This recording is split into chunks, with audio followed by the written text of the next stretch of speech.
with the presentation.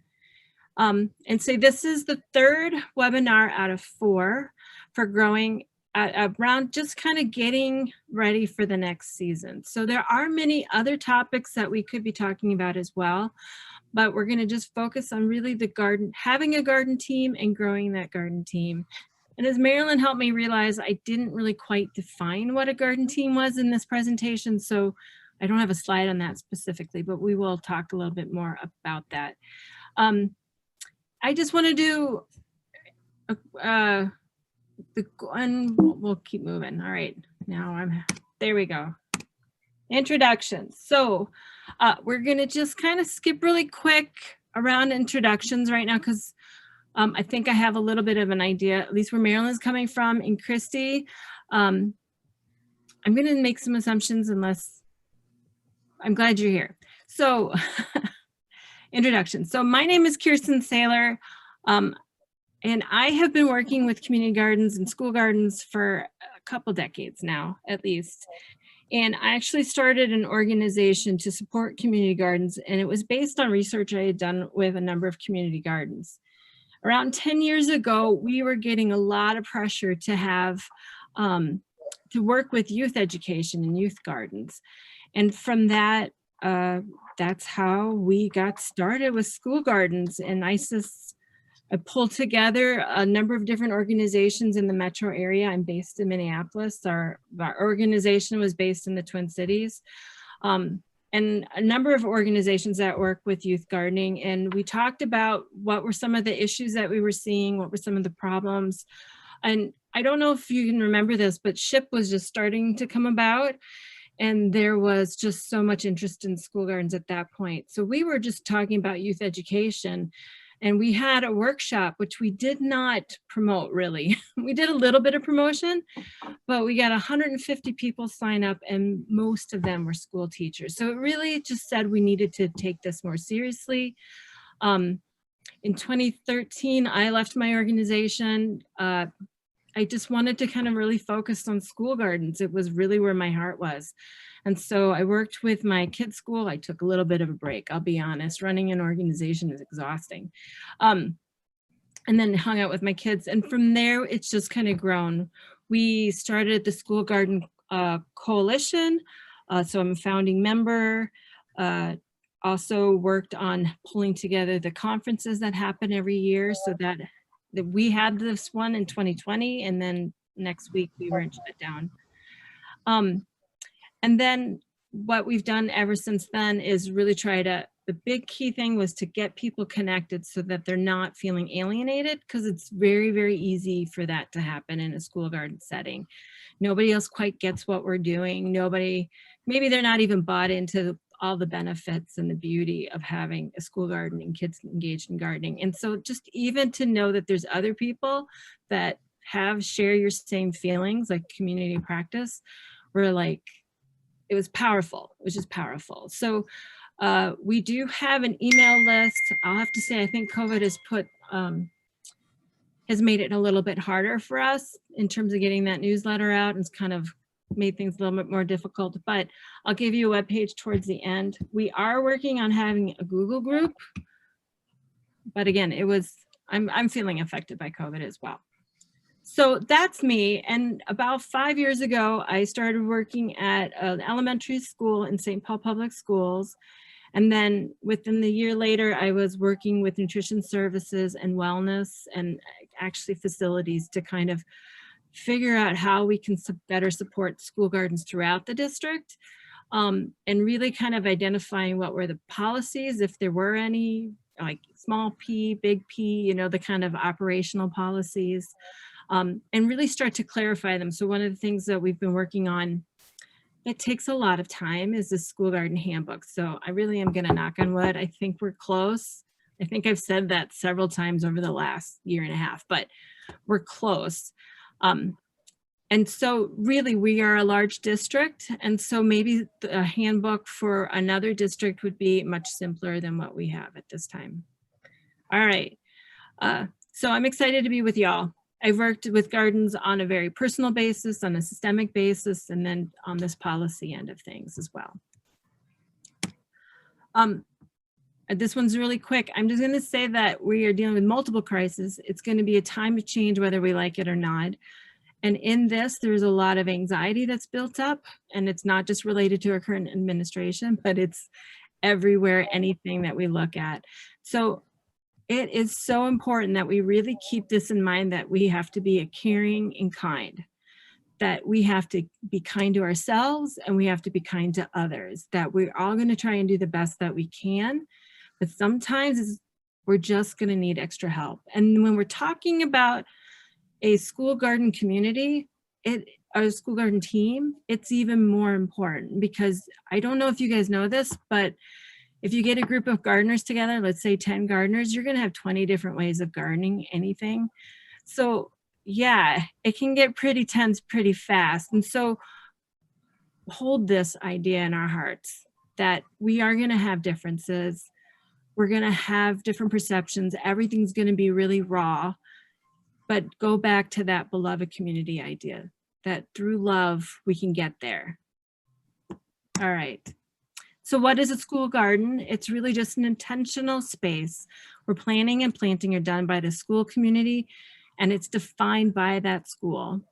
It could by that school community to meet the educational goals, such as content enhancement, nutrition education, civic engagement, or family involvement, or mental health, whatever those goals might be. And I just want to point out like 4 important things around this. It's collectively managed. So it is a community garden. It's a type of community garden, and they're unique. Just like a community garden, it's going to be reflective of its community and the circumstances in which it operates. And then it should be positive, and it should be enriching at even the most minimal level. So that's why people usually come to that space, is because it is something positive. We're all working together to create something that wasn't there before, that is a gift in many, many ways to the community.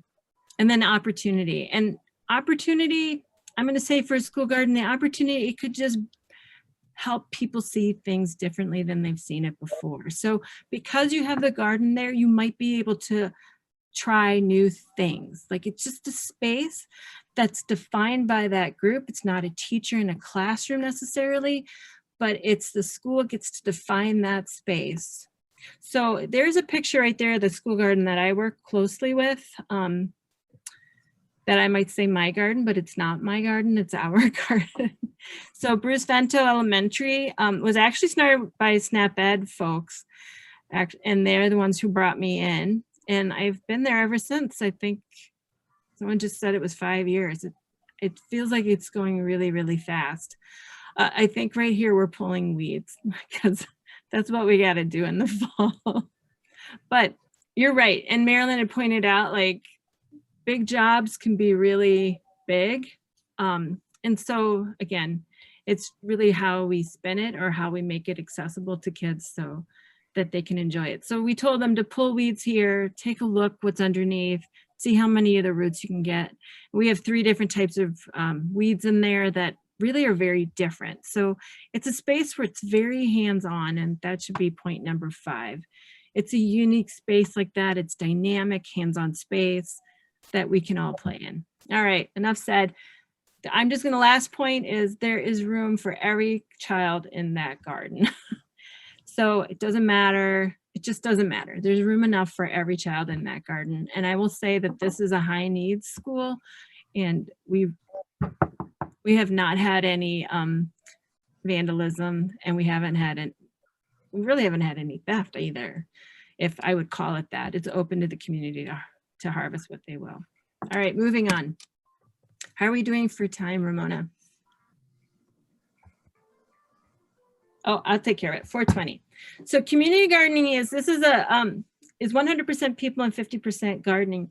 This has been a quote that since 2004, 2000 has really cemented the community garden community.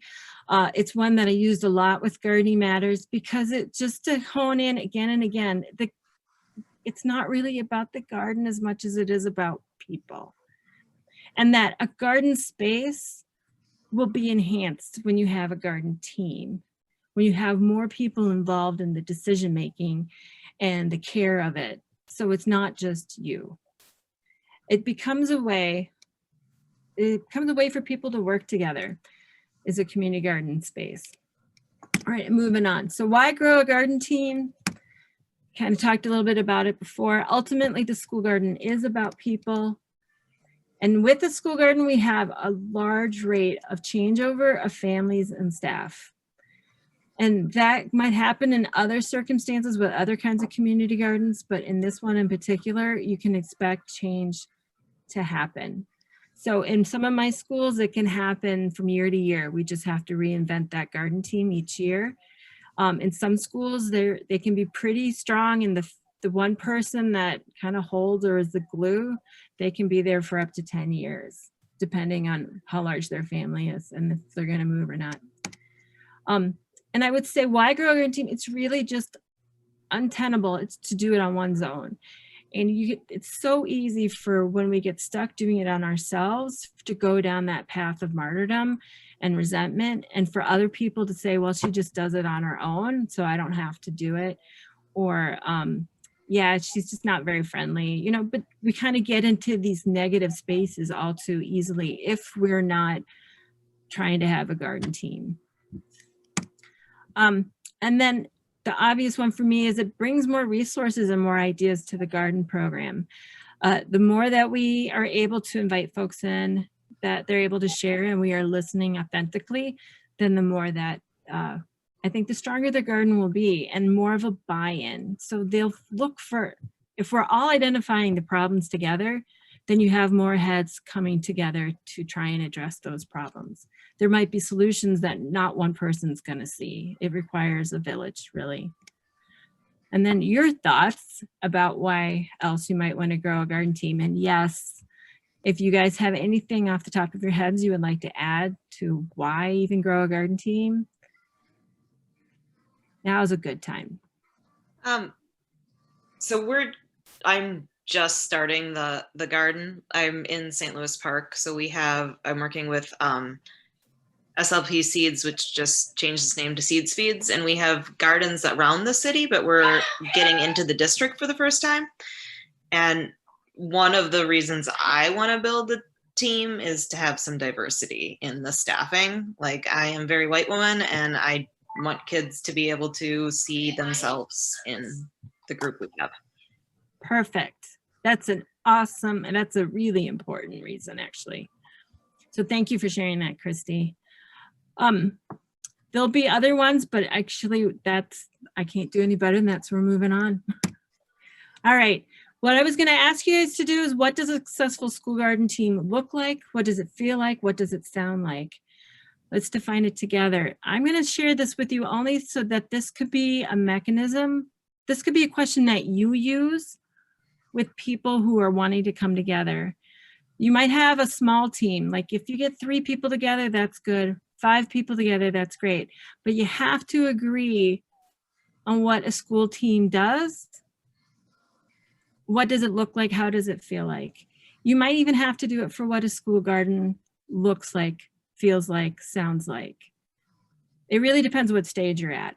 But I'm talking right now about the school garden team. If we don't have a sense of what it looks like, and we don't develop some garden agreements or group agreements from, hopefully, that emerge from that work, that question, then it's going to be hard. You won't have anything to hold each other accountable with, or remind or revisit.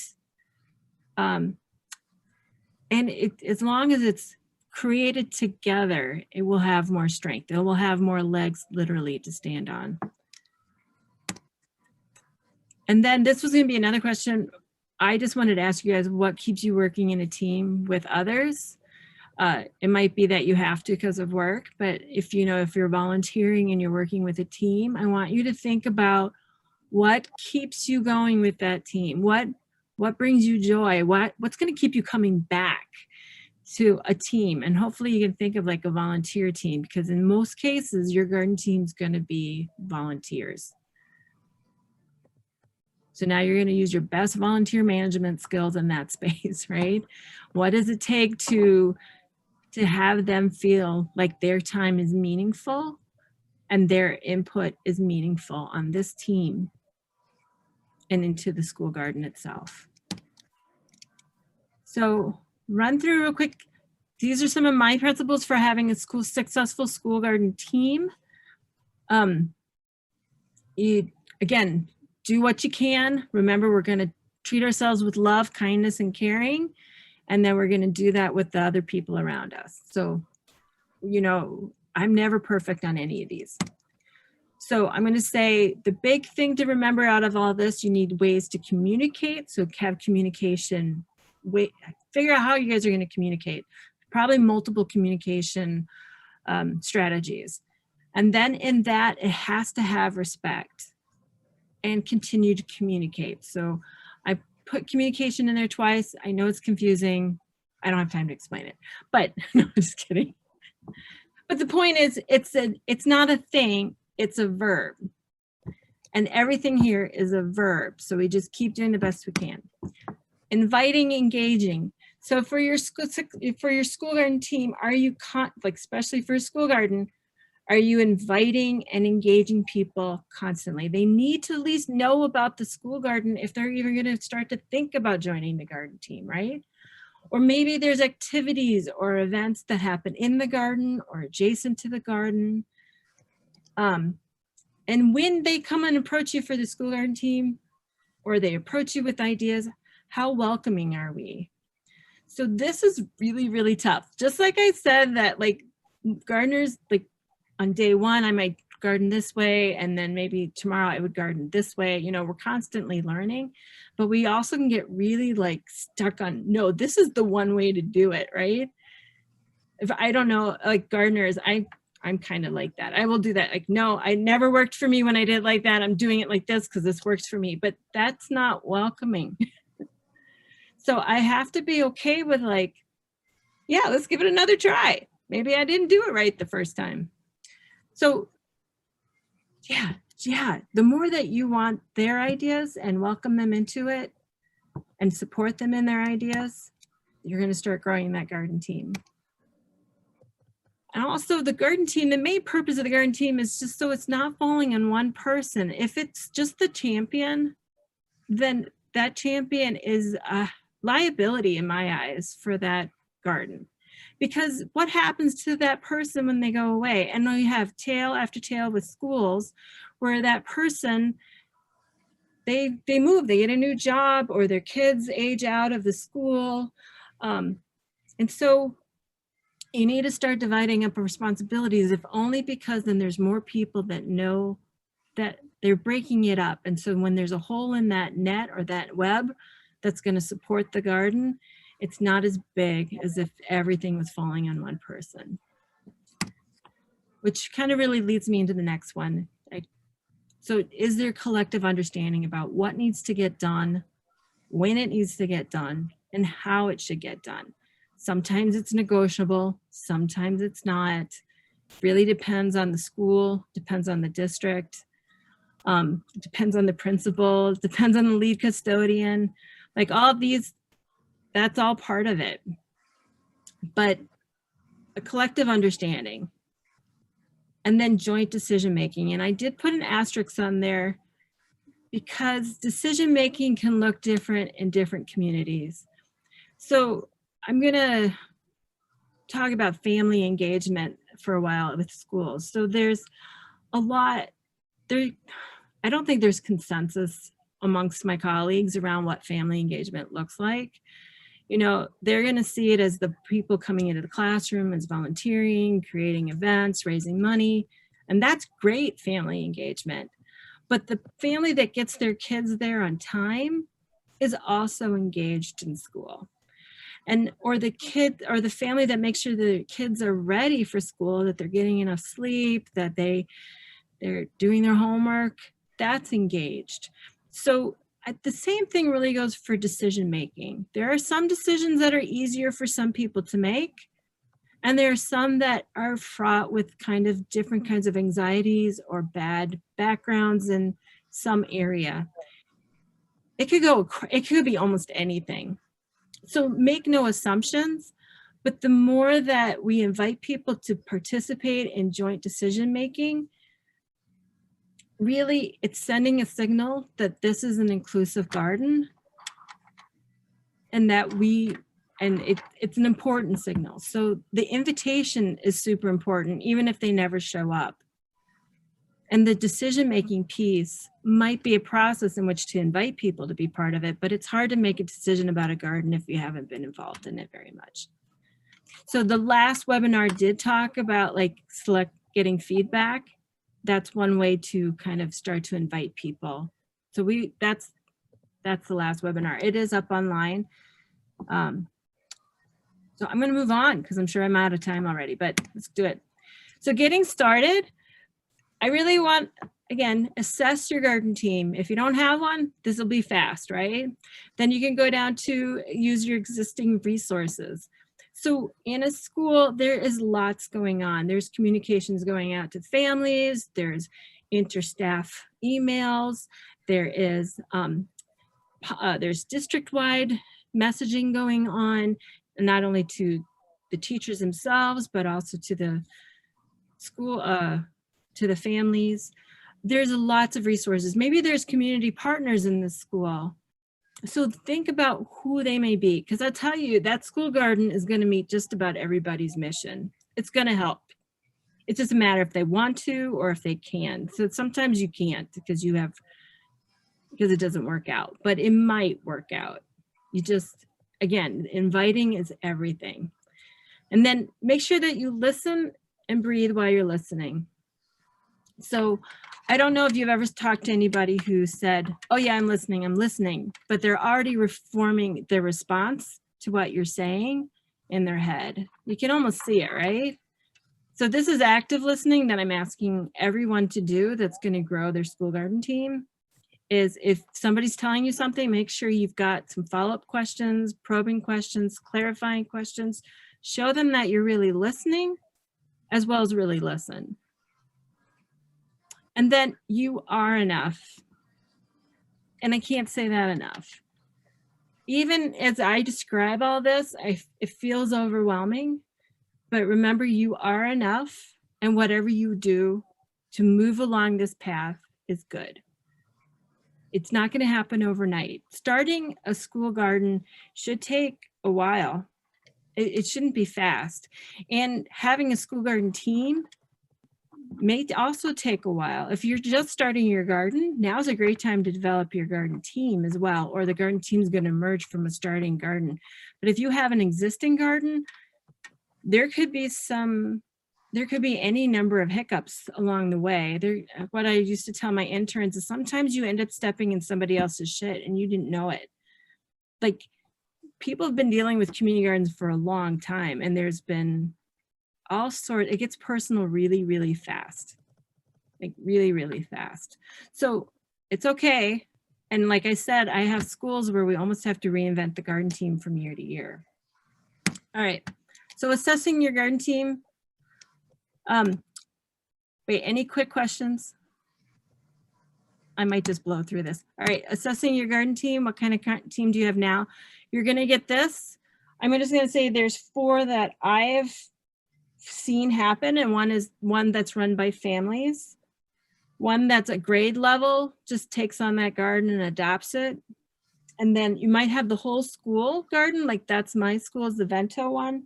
It's the whole school's involved, and maybe there's an inside coordinator. So somebody's getting paid extra to run that garden, or they're hiring someone to do that work.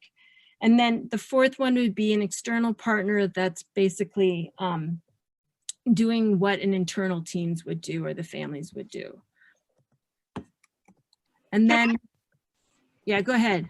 Oh, I was just, so we are that last model where like we're the external team. I have kids in, well, my first daughter is starting, hopefully this garden's going at the middle school. We don't know where in the district it's going yet. So I'm kind of that person that's starting to gather people and run the team. Yeah. Our thought is we're working with community ed for programming to start with, and then trying to find the teachers afterward, like after it's there, trying to like get teachers interested and involved, but like not trying to burden them with needing to use it right away. Right, right. Does that seem like a good plan? Do you have suggestions on kind of how how to make that work. I don't know.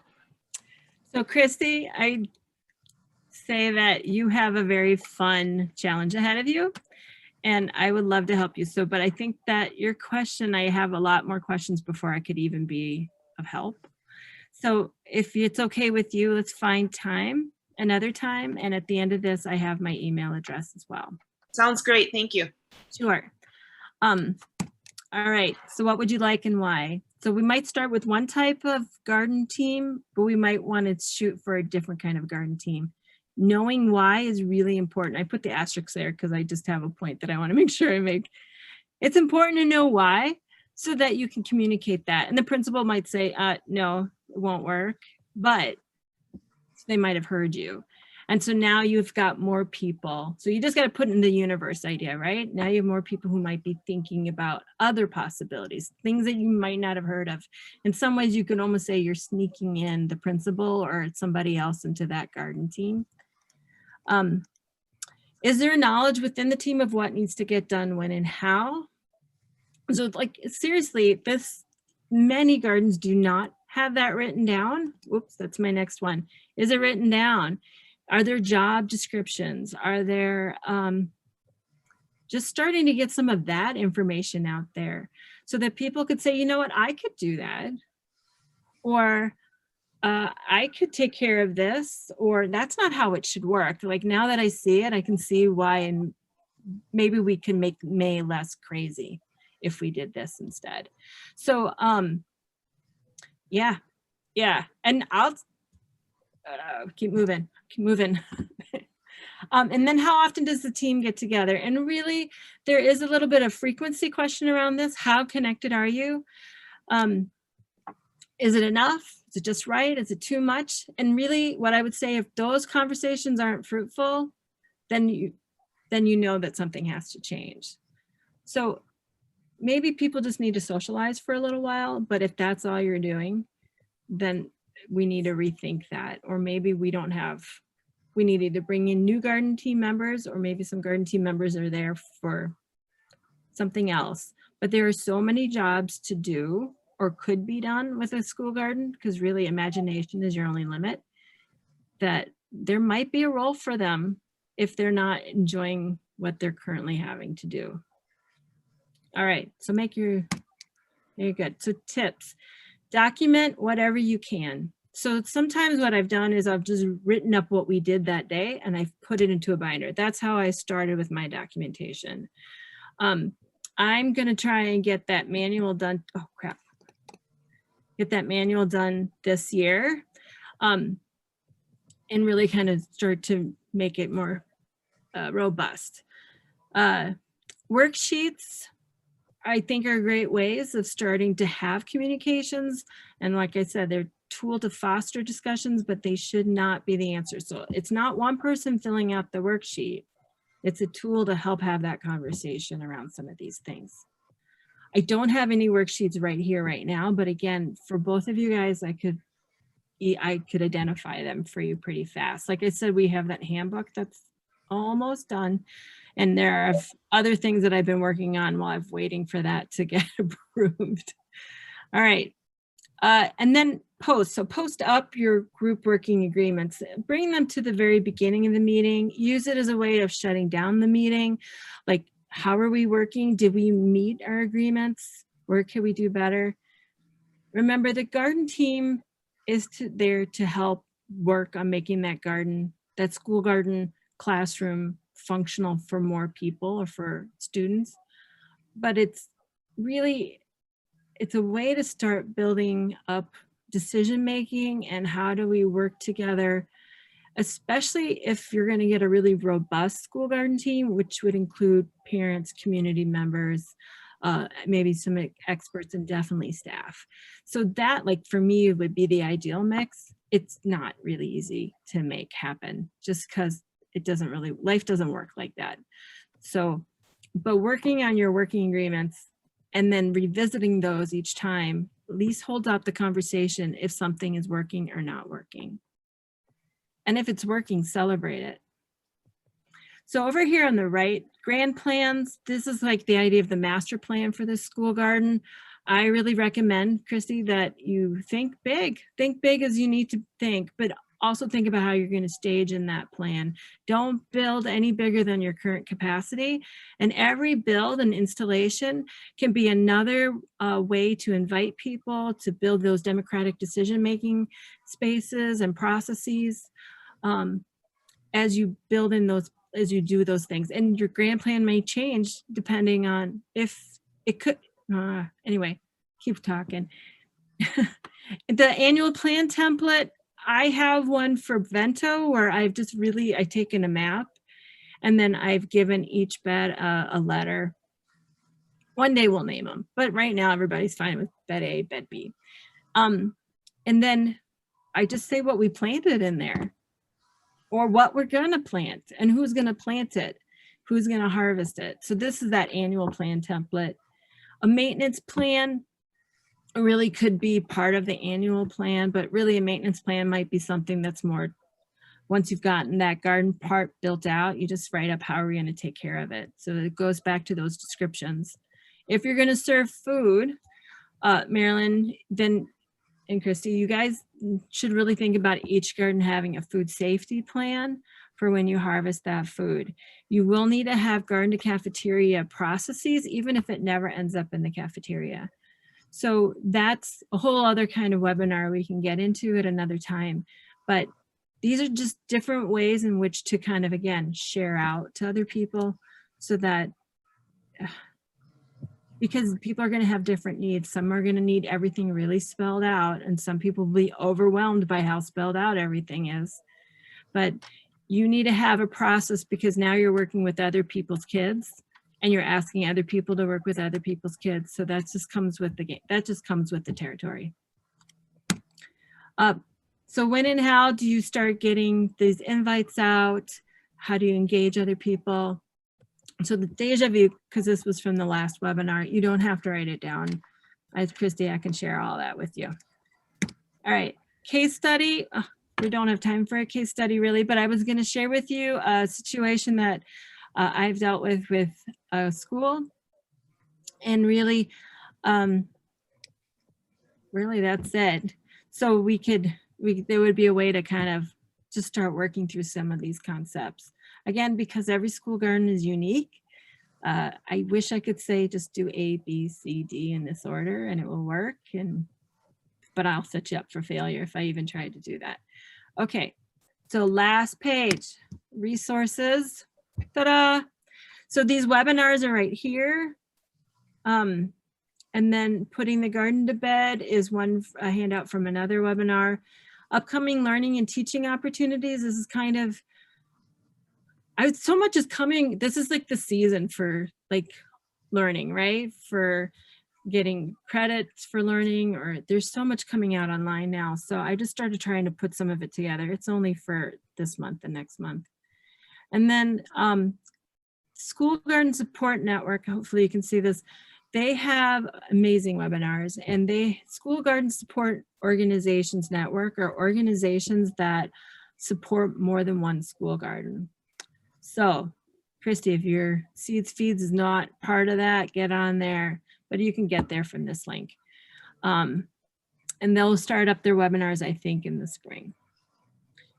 And then the Minnesota School Garden Network, one of the things that I was trying to do with this opportunity was start pulling together some Minnesota resources, Minnesota-based.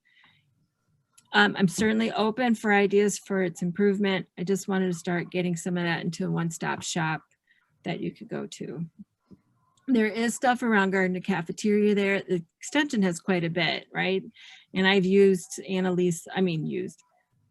I've worked with Annalisa quite a bit around this garden to cafeteria.